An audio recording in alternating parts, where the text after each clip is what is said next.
All right, so we're going to take a look at 7.4 from our Math 2120 class, looking at percents and interests. So let's start with what we mean by the definition of a percent. And definition of percent is pretty much part out of 100. What part out of 100 are we talking about? I'm going to call that some natural number out of 100 because, of course, we can't have a negative percent. And this is where, since it's a natural number, actually more like a whole number, it can be greater or equal to 0. Now, let's start with the following. Most of this is going to be through some examples. So if we want to convert the following to a percent, we literally need to think of it as the fraction, what part out of 100. So if, for example, I say 3 out of 100, that's the same as 3/100ths, which is the same as 3 parts out of 100, or 3%. That's it. Percentages are just out of 100. So if I give you a fraction that doesn't have 100 as a denominator, we need to think, what version of the number 1 can I multiply by in order to make the denominator 100? So in this case, I can multiply by 5 out of 5. Remember, that's just 1, so it doesn't change the value. It only changes the way it looks, which makes this 35/100ths, or if you prefer decimals, 35/100ths. So that's the same as 35%.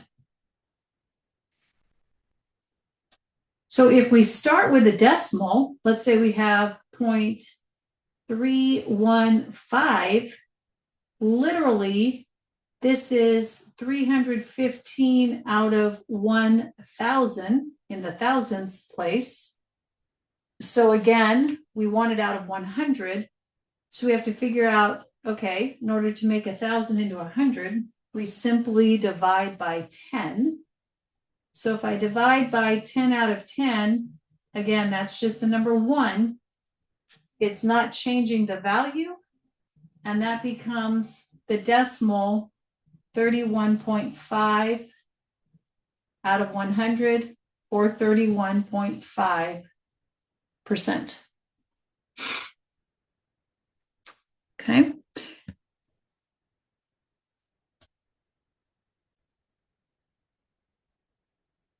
All right, so basically it always works exactly the same. We're just trying to convert everything to having 100 in the denominator or out of 100. So another thing we can do, and I'm going to put this down here so that we can refer back to it. Same idea, convert to a percent. And this actually, of all the ways I've taught it, this one worked really, really well. No matter what level class I was in. Convert to a percent and set this up as a proportion, because we've already talked about the variety of ways to solve proportions. So we can think of it as the percent, which is out of 100, is exactly the same as the base out of the amount, or the is out of the of. Is over of, notice it goes alphabetically for just a way to remember it, is over of. Or you can also think of this as the of, the word of mathematically can mean multiplication.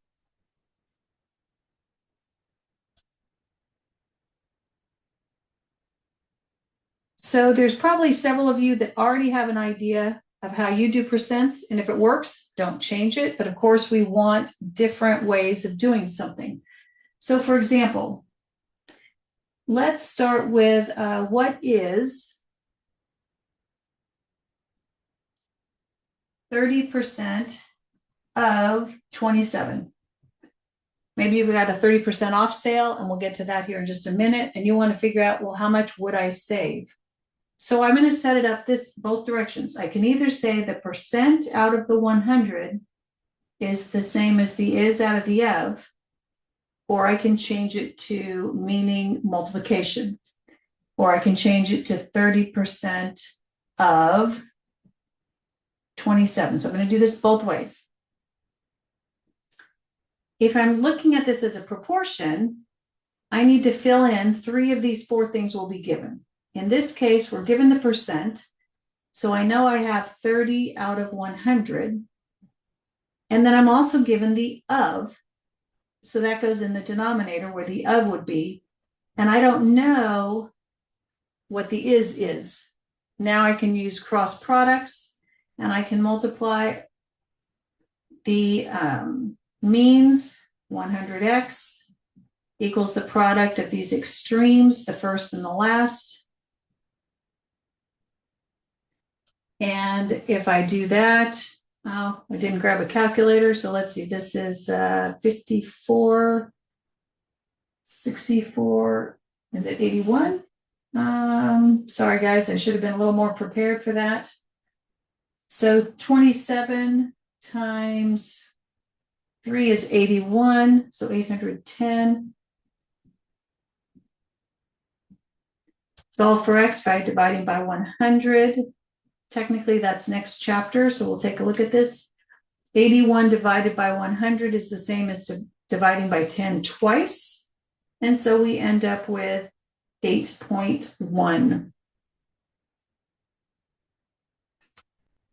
Now, if you prefer an alternate approach, 30% can also mean multiplication. So this is the same as 30 hundredths times 27, or 30 hundredths times 27. And again, if I do that, and I use my calculator or do what we did last chapter, we would end up with 8.1. Okay. So let's switch it up. Let's say I ask you 40% of what number is 15. So right now I'm literally giving the words is and of. Sometimes you've got to use context clues to figure out which one it is. But again, if I set it up as 40%, P over 100 is the is over the of, this gives me, I know the percentage. This time you have the is, and we don't know the of. Cross multiply. Cross multiply.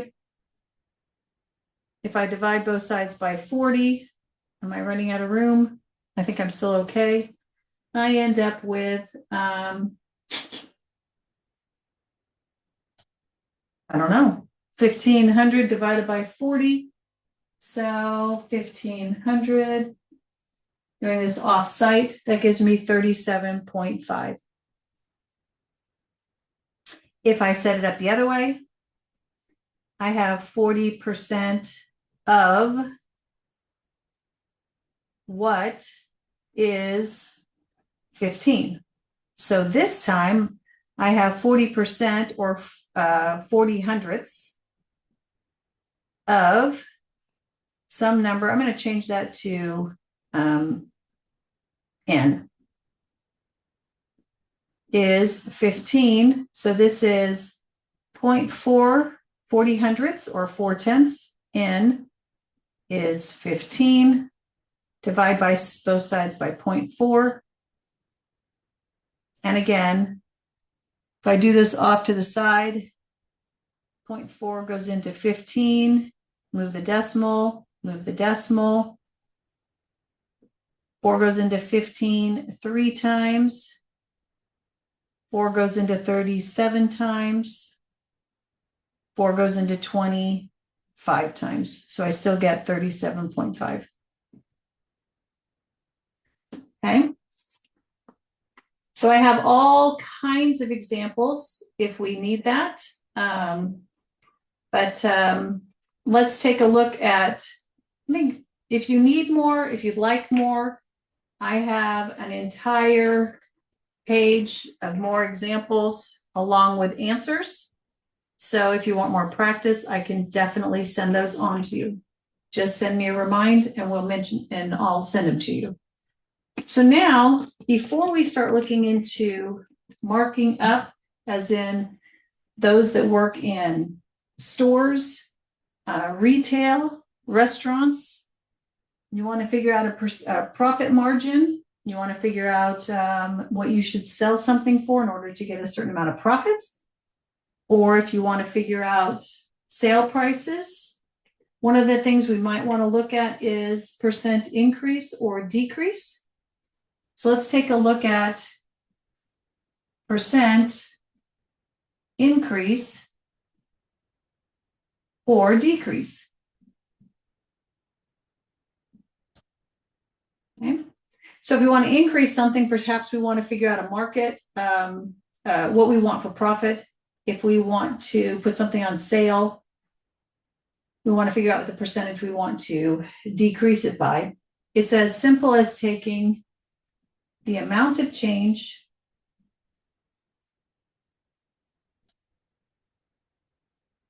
divide by the original amount.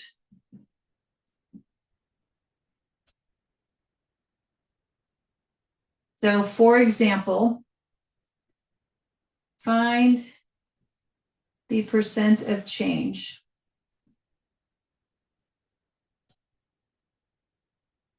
Let's figure out if it's increase or decrease.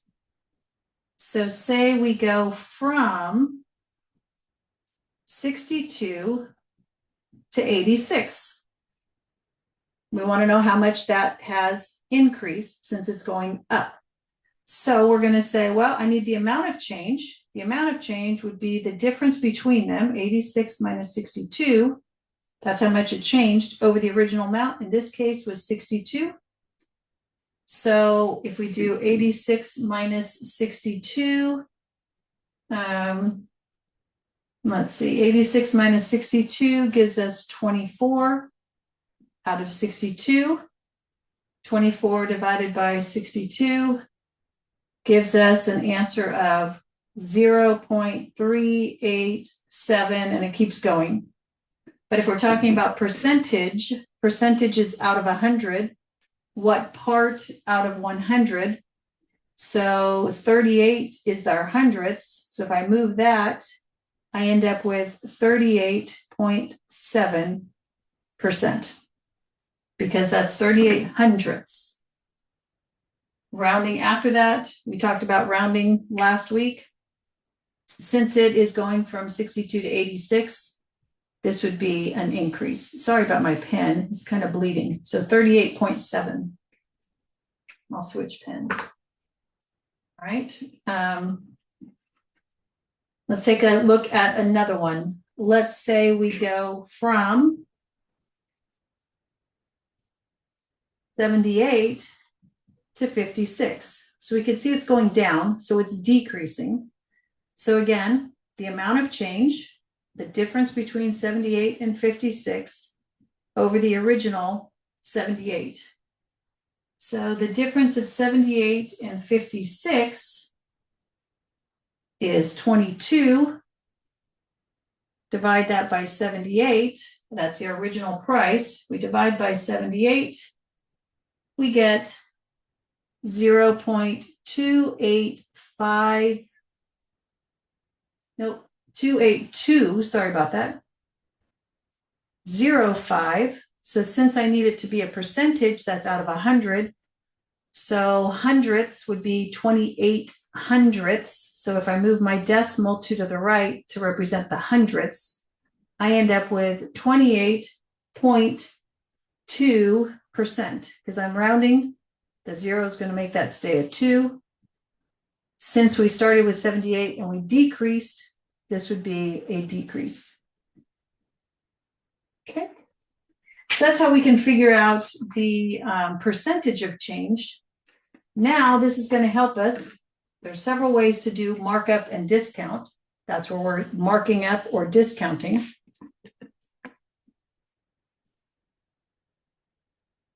So that's how we can figure out how to mark it up, the percentage. Now let's actually practice. What do you do if something is on sale or you want to, like our selling price? So markup and discount can be done the same way. You use the same possibility, and then I'll show you how to do some mental math so you can decide for yourself.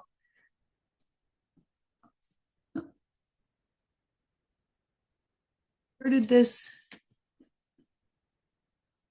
Okay, for some reason it has zoomed in. Not sure why. My screen has. I don't know if yours has. So let me see what's going on. I'm going to pause it for a minute and see what's happening. All right, I'm not sure exactly what happened. So I will be more diligent in checking to make sure it doesn't automatically zoom in like that. And if it does, then we'll fix it. So let's take a look at markup and discount. Let me know if you need another example of percent change, and I can send that to you. So markup and discount pretty much works the same way. We take our selling price, and in order to establish what our selling price is, we take our original price and we either mark it up if we want a profit, or we discount it if we're looking for a sale price. And this is the percent of the original.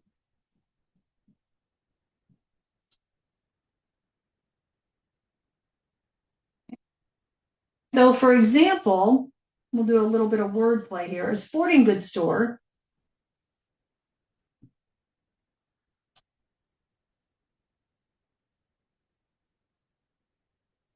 gave a 40% discount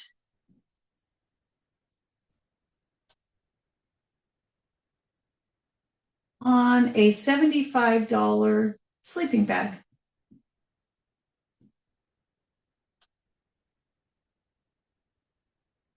And again, I'm going to show you how to do this mental math here at the end of this lesson. What is the selling price, the sale price, or the selling price? So if I simply follow our directions, I can go, well, all right, our selling price is going to be the original. Since we're discounting it, we're subtracting a percentage. Remember, of can mean multiplication of the original. So the original price is 75. Our percentage is 40% of the original $75. So in this case, we don't know what our selling price is. So I'm going to use that as our unknown. So this is going to give me 75 minus, remember 40% can be 40 hundredths. So that's the same as 0.4 times 75 is 30. And so our selling price would be $45. Okay. So this is our sale price. And then you would have to make sure if you're the customer, the consumer, that you'd be wanting to pay that. So let's do it again. How much should a $55,000 car sell for in order to make a 15% profit? How much should a $55,000 car sell for in order to make a 15% profit? Okay. So let's do this again. So we know what our sell price is the same as the original price. Now in this case, we want profit. So we're going to add 15% of the original price. So our selling price is the original 55,000 plus 15 hundredths of the 55,000. Okay. So if I take 15% of the 55,000, that's 8,250 added to the original price of 55,000.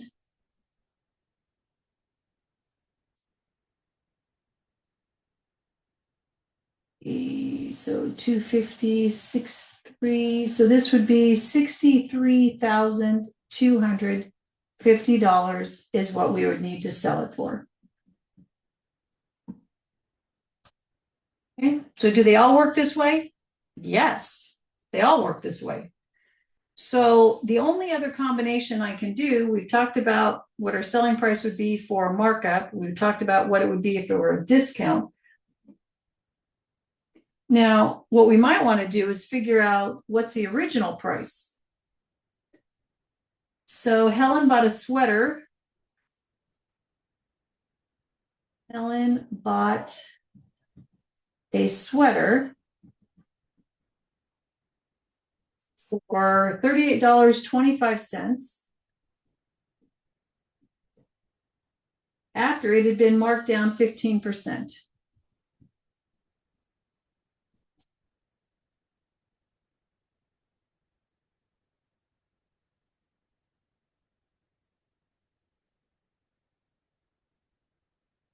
What was the original price? And we can use the exact same setup.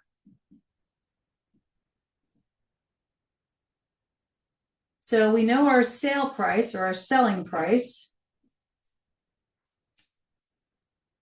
Our sale price or our selling price is the original. And then in this case, since it had been discounted, it's going to be discounted 15% of the original. So let's fill in what we know. In this case, we know the sale price because we know she bought it for $38.25. We don't know the original price, but we do know that it's 15% of the original price. So 15% is 15 hundredths of the original price.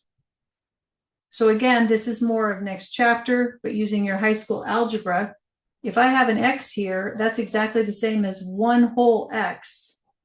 And so I have $38.25. I can combine like terms. I can distribute, use the distributive property or factor out an X, 1 minus 0.15, and that's how many X's we have. So if I take one whole and I subtract my 15, that's going to give me 85 hundredths. So I now have 38.25 is the same as, or you can think of it as 100% of something minus 15% of the same item. 100 minus 15, 85%. Solve for X by dividing both sides by 0.85. And X equals 45. X stood for the original price. So the original price, $45.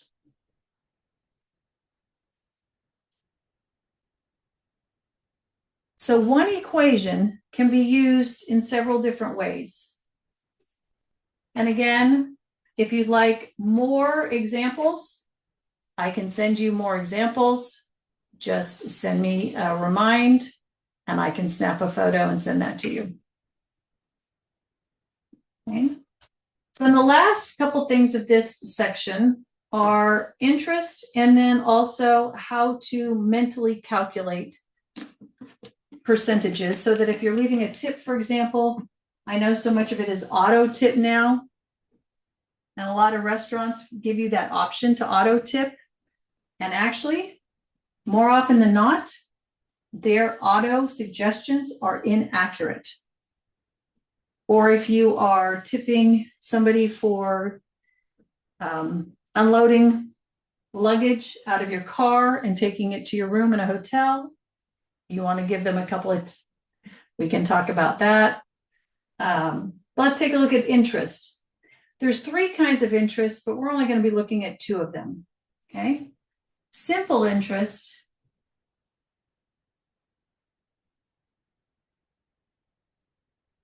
interest, and I'm going to tell you what all these stand for. This is the interest is calculated by taking the principal times rate times time. And I'll get back to what those are because they share the same variables. We also have compound interest. Compound means how many times a year you actually calculate the interest. Simple interest might be, hey, you know what? I'm going to lend you some money and you just pay me 10%. Compound means, hey, I'm going to lend you some money, but you got to pay me 10% every month. And so it's compounded or it's calculated every month. We also have what's called continuous interest, which is what we use now more often because we have computers. But those require a little bit of higher math, so we're not going to worry about those right now.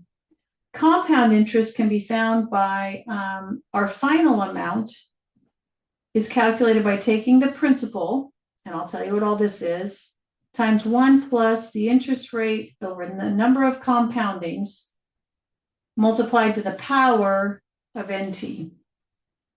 What do these all stand for? They share them in common. I represents simple interest.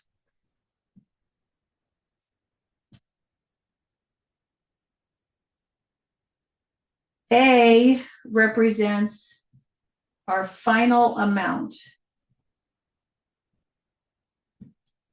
Capital P represents what's called the principal, i.e. that's the dollar amount invested or borrowed. Lowercase r is your percent of interest rate, the percentage of interest. And T represents time, and time is always represented in years.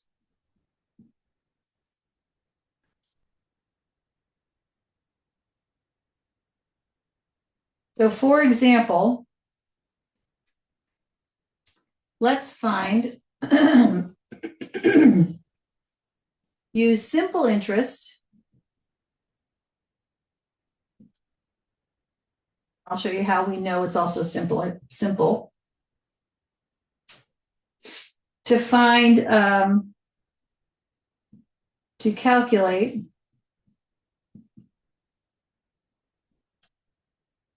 how much interest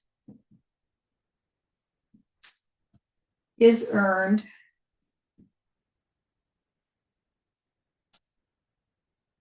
on $33,400 at 10% for 4 years. So maybe you go to the bank and you get a certificate of deposit, a CD, and they give you a 10%, which would be incredible, interest rate, and you have to keep it out for 4 years. Okay, you have to invest your money and you cannot withdraw it for 4 years. So we're going to just follow, since this case, it told you simple interest, I'm going to use this equation. I also know it's simple interest because it never told me that we're going to compound it or we're going to calculate it a certain number of times a year. So you'll see the difference here in just a moment. So if we set this up as interest equals the principal times rate times time, our final interest is going to be our principal, which is our dollar amount, $33,400, times the interest rate. The rate is 10%, that's 10 hundredths, times the time, and it has to be in years, which it is, times 4 years. So if we let our calculator do the work, then, and we round it to the nearest penny, because we're talking about money, so you're always going to round it to the hundredths, we should end up with $46,760.00. So we've made about $13,000 just by not touching it for 4 years. So this is how some investments work. Again, nowadays we use continuous interest, but this is why it's so important. If you have some money, put it aside, put it at a high rate, and just let your money grow. Okay, and that's how wealth can be developed. Leave it alone. That's how some, and if we can easily talk about some of this if interested. So simple interest, we just substitute everything in, go for there. Now, if you're not sure if it's compounded, you might have a problem. For example, let's do this one. Let's calculate the interest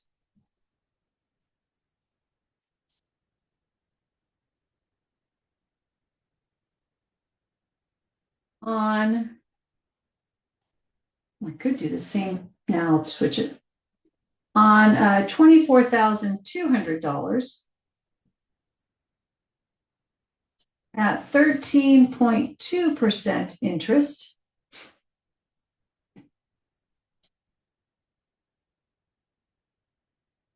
Compounded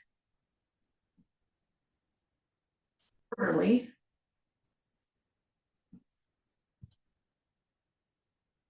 $6 years.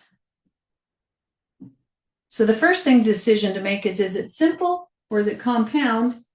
And I can tell you right away, it's going to be compounded because it says compounded quarterly. So let's identify our parts and pieces. We now know it's compound interest. So if I write down this equation, A equals our principal, 1 plus R over N, raised to the NT power. Let's identify what we have, our components. We don't know what A is because that's what we're trying to calculate. The principal has already been given to us. That's our principal, $24,200. That's how much we are starting with. Our interest rate is 13.2%, which is the same as 13.2 over 100, because percents are out of 100.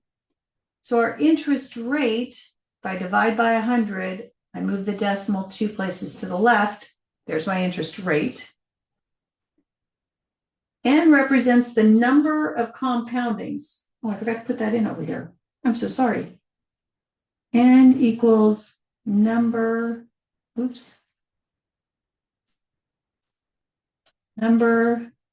of compounding. How many times a year we're going to calculate it. So in this case, it tells us we're compounded quarterly. Well, how many quarters are in a year? How many quarters make up a whole dollar? 4. So our number of quarters, number of compoundings is 4. And then the last thing in our equation is T, which stands for time. Time is always in years. So if we have half of a year or semi-annual sale, semi-annual would mean 2 times a year. If it's monthly, okay, then we would have 1/12 of a year. So now, substituting this all in,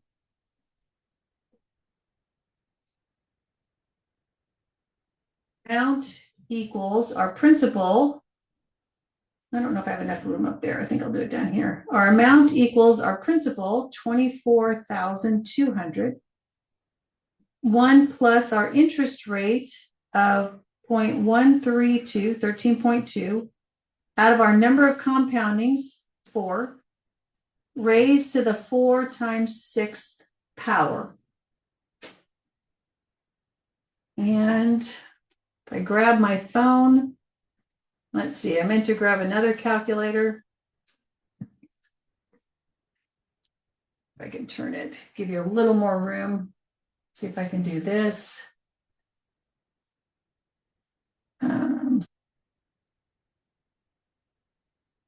First thing I have to do, order of operations, whatever's on the inside.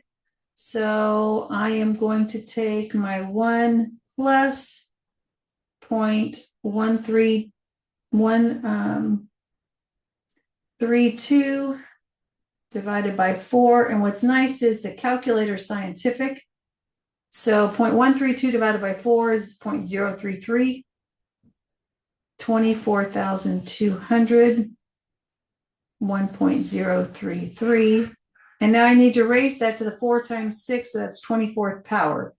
So I need to take this and raise this to the power, and there's a button over here that says x to the y power. I'm going to raise that to the 24th power, so that means 1.03 times 1.03 times 1.03, and that's going to give me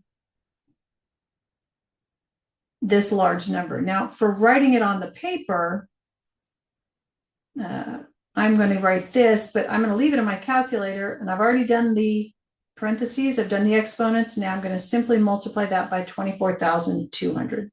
So I'm using order of operations. I should get 52,000. Our final amount will be 52,750, and I need to raise this number to the nearest penny. So if I raise it to the hundreds point, I have 0.075. So that's going to raise to 0.08 or 8 cents. Okay. And you have a scientific calculator. You can just type it all in, including the parentheses, and it'll take care of it for you.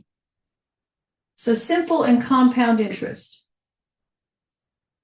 Again, if you'd like another example, I have a lot of them. I can work some more out, send you some worked out in detail. Just send me a remind, and I can give you 1 or 2 extra problems worked out if you need that. And the last thing I want to do with you is a little bit of mental math for this section. Because I'll be honest, yes, I'm a mathematician, but no, I don't sit there and calculate everything in my head. But I do some mental estimations quite often, and I'll show you how. This was a great topic in high school because I could talk to people about going on dates. And before some restaurants are automated, some are not. It could be embarrassing if you didn't know how to calculate some basic interest to leave a tip. Percentages. So let me show you real quick. Mental math. Okay. Mental percents. What's really nice is to start with 10%. 10% of 40. Now, it's simple. One step. If we do what we did at the beginning of class, I just want to show you. Percent out of 100 equals the is out of the of. So if I do 10% of 40, you do not have to do this in your head. I'm going to show you what it is, the old school, and then I'm going to show you the easy. Easy. I don't say that often. Percent out of 100. So 10 out of 100. We don't know what it is, but we know we're taking of 40. So again, if I cross multiply 10 times 40, if I cross multiply the other way, I get 100x. 10 times 40, 400.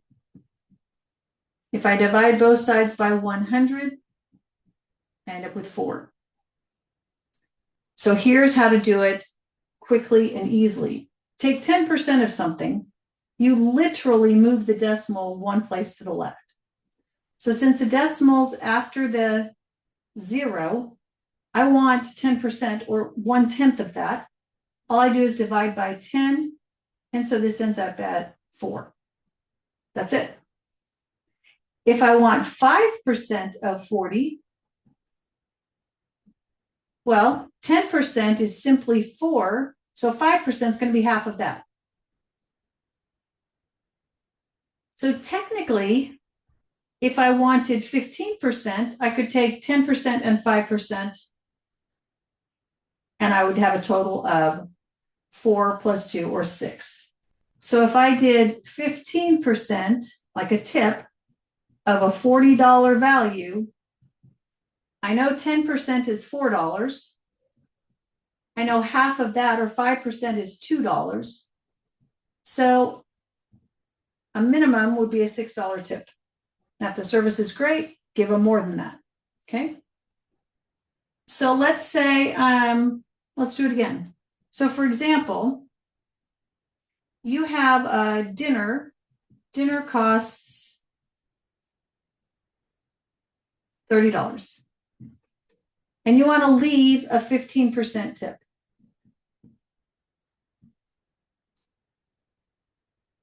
Okay, well, 15% is made up of 10%, 5%, for a total of 15%. So mentally, we're going to do this calculation. So 10% of 30, we simply move our decimal back one place, $3. 5% would be half of that. Well, half of $3 is $1.50. So if I want a 15% tip, I would leave $4.50. If it's me, I'm going to leave $5 because at 50 cents, they need more than I do. And I usually don't have change. Okay. So let's say you're shopping. Let's say you're somewhere and there's a 25% off sale, and you're trying to calculate. You're like, ugh, I don't want to have to do long division. I don't want to grab my calculator. I just am looking at this tag. And let's say you have 25% off of a $60 purchase, whatever that might mean to you. Okay. Well, of course, you could divide by 4, you could do all these things, but you could also mentally go, all right, well, I can figure this out. I know how to figure out 10%. So what's 10%? Move the decimal one place, $6. Well, I'm not up to 25 yet, so I'm going to do another 10%. So that's another $6. Now I'm at 20%. Now I still need 5%. Well, if 10% is 6, 5% is half of that. So mentally, you could calculate this out fairly quickly and go 10%, 10%, 5%. 6 plus 6 plus 3, $15. Then you would have to ask yourself, is that item worth 60 minus 15 or $45? And that's a personal choice as to whether you're willing to do that. So it's kind of a nice, quick way just by knowing 10%. And it works all the time. If I give you 10% off of something that costs $350, we simply move the decimal one place to the left. So 10% of 350, 35. That's it. So if I'm going to sell it, sale price might be the original 350 minus that 35. So $315. And again, you would have to decide if that's worth it for you. All right. So hopefully that helps with 7.4 and helps you a little bit with percents and interest. Again, if you'd like more examples, send me a remind, and I can send you more examples either to practice, or if you need me to work some more out, I can do that for you. All right. Have a great rest of your day.